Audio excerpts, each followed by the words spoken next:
దివ్యవాణి TV వీక్షిస్తున్న మీ అందరినీ అమృతవాక కార్యక్రమకు ప్రేమతో ఆహ్వానిస్తున్నాను. ఈరోజు మనం ధ్యానించుకుపోయేటటువంటి అంశం ఏమిటంటే, ఒక చెట్టును ఎలా వంచగలను, ఒక చెట్టును ఎలా వంచగలను. ఇది విన్న వెంటనే మీకు ప్రశ్న రావచ్చు, ఇది ఏమిటి అంశం అని మీరు అడగవచ్చు. దానిని వివరించడానికి ఒక సంఘటన చెప్తాను.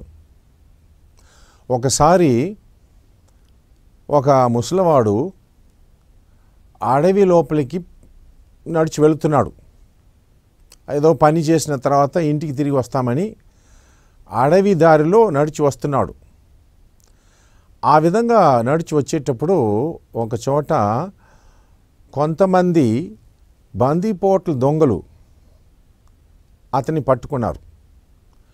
పట్టుకొని ఆయన్ని బెదిరించి ఆయన దగ్గర ఉన్నటువంటి డబ్బు, వాచ్ ఇవి అన్నిటిని కూడా తీసుకొని ఆయన వదిలిపెట్టారు.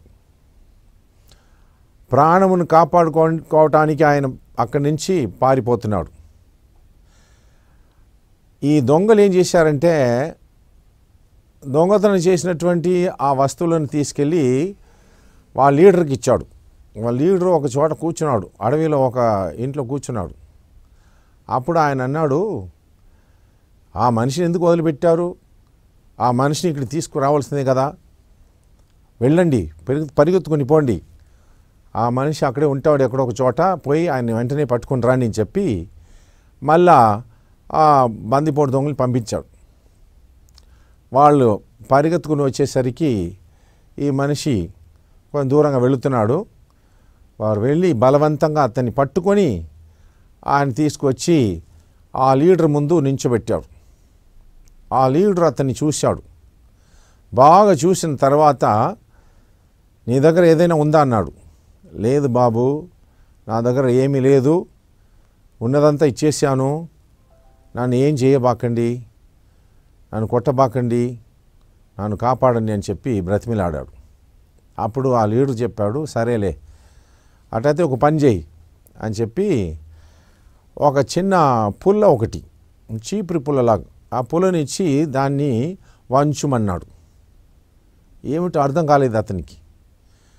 ఆయన ఏం చేశాడు, ఆ ముసలివాడు తీసుకొని ఆ పుల్లను అలా వంచాడు. ఏం కష్టం లేదు. తర్వాత పక్కన ఉన్నటువంటి ఒక చెట్టు నుంచి ఒక కొమ్మను తీసుకొచ్చి దాన్ని వంచమన్నాడు.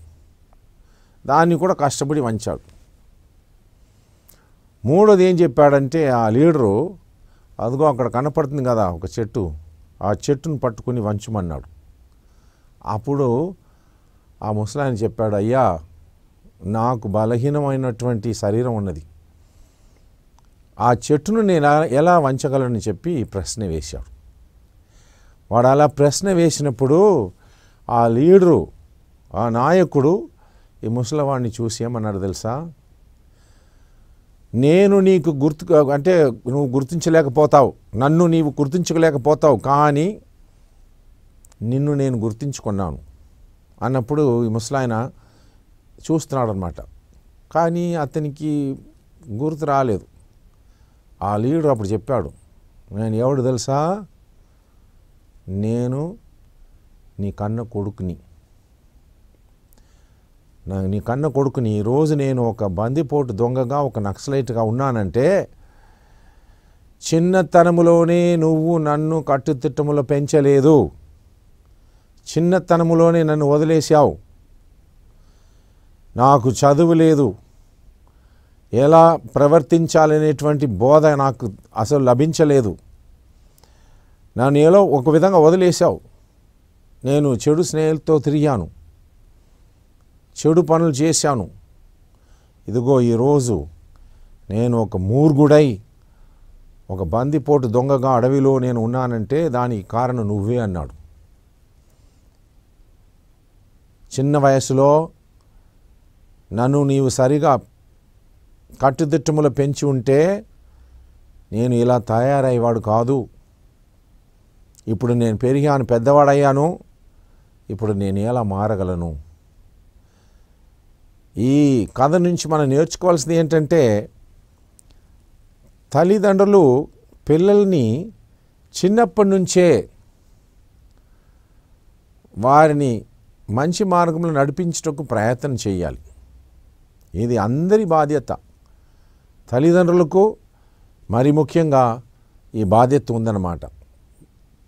తనకు దేవుడిచ్చినటువంటి బిడ్డల్ని మనం సన్మార్గంలో నడిపించాలి, వారికి విద్య నేర్పించాలి, దేవుని మీద భయభక్తి కలిగిన వారుగా ఉండేటట్టు వారిని చెయ్యాలని అన్ని మతములు బోధిస్తున్నాయి.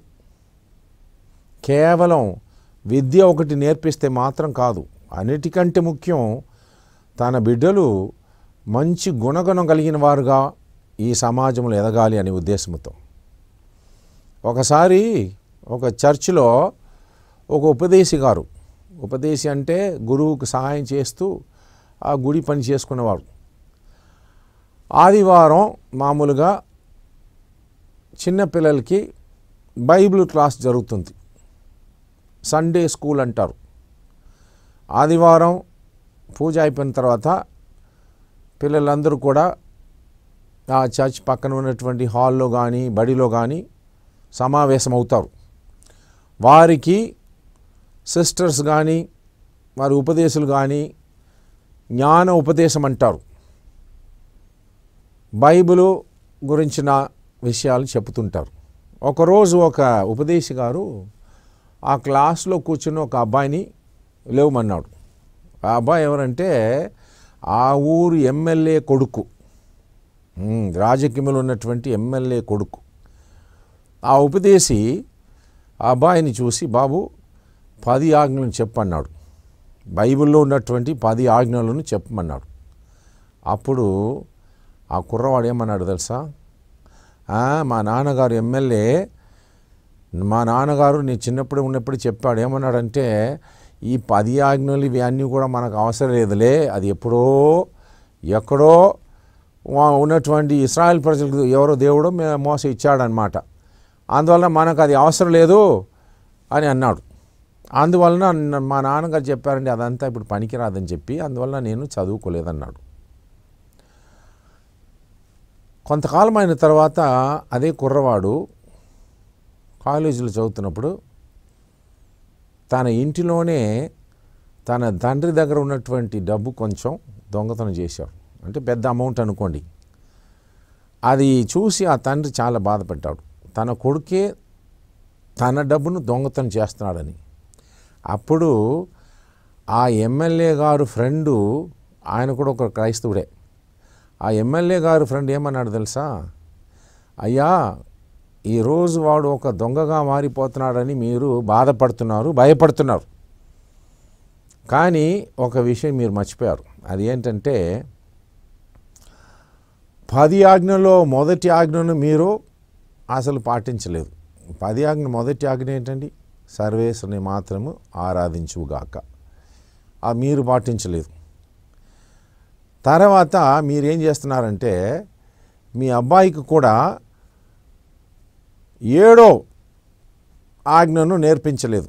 7వ ఆజ్ఞ ఏంటి? 10 ఆజ్ఞలో దొంగలింపగా ఉందువుగాక, అందువలన దాని ఫలితం మీరు చూడండి అని అన్నాడు. నిజమే కదండి.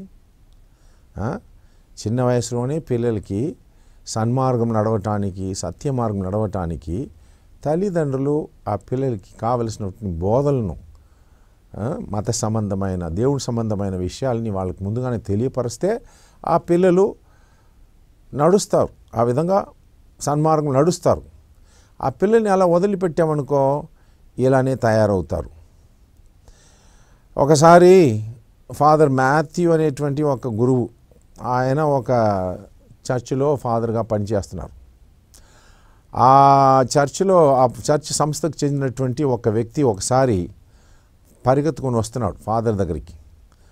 పరిగెత్తుకొని వచ్చి, ఫాదర్ గారండి, దయచేసి మా ఇంటికి మీరు వెంటనే రావాలి, వచ్చి కొంచెం మీరు మాకు సహాయం చేయాలన్నాడు. ఏంటి సంగతి అని చెప్పి ఫాదర్ మాథ్యూ గారు అడిగారు. ఏమిటి ఆ సంగతి, ఏం జరిగిందని? ఫాదర్ గారండి, ఒకసారి మా ఇంటికి వస్తే మీకు తెలుస్తుంది. ఏమిటి చెప్పు, పర్వాలేదు రాకముందు నువ్వు చెప్పన్నాడు. స్వామి మీకు మా పెద్ద కొడుకు మీకు తెలుసు కదా. అవును తెలుసు. ఆ కొడుకు ఈరోజు ఎలా తయారయ్యారంటే నన్ను చిన్నప్పటి నుంచే తిట్టేవాడు, వాళ్ళ అమ్మను కూడా తిట్టేవాడు, మాట వినలేదు. ఇప్పుడు ఏం చేశాడంటే వేరే మతం చెందిన ఒక అమ్మాయిని లవ్ చేసి అమ్మాయిని తీసుకొని పోయాడు, లేచిపోయాడు. కొన్నాళ్ళైన తర్వాత అమ్మాయిని ఇంటికి తీసుకొచ్చాడు. ఇప్పుడైతే ఏంట్రా ఏం చేస్తున్నావని అంటే వాళ్ళ అమ్మను కొట్టడానికి వాడు సిద్ధమవుతున్నాడని అన్నారు. చెట్టును ఎలా పెంచగలను ఎలా వంచగలనని ఈ అంశమును గురించి మనం కొన్ని విషయాలు ఒక చిన్న విరామం తర్వాత తెలుసుకుంటాం.